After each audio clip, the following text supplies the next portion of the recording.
Want citations in Word? I'll show the exact References tab path, then a faster way to manage sources.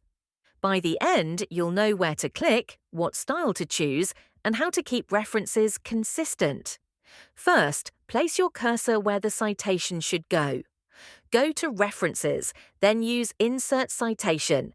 If needed, choose Add New Source and pick APA, MLA, or Chicago. The path is References, Citations, Insert Citation, then Add New Source. Next, generate the bibliography from the same tab. After you add sources, click Bibliography and pick a style. Word will place the reference list and update it as you edit.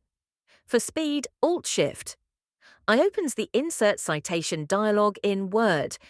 A good habit, stick to one style for the whole paper, so every citation and reference line stays consistent. If you want help beyond Word's built-in tools, GenText can manage citations, bibliography entries, and source lookup inside the same document.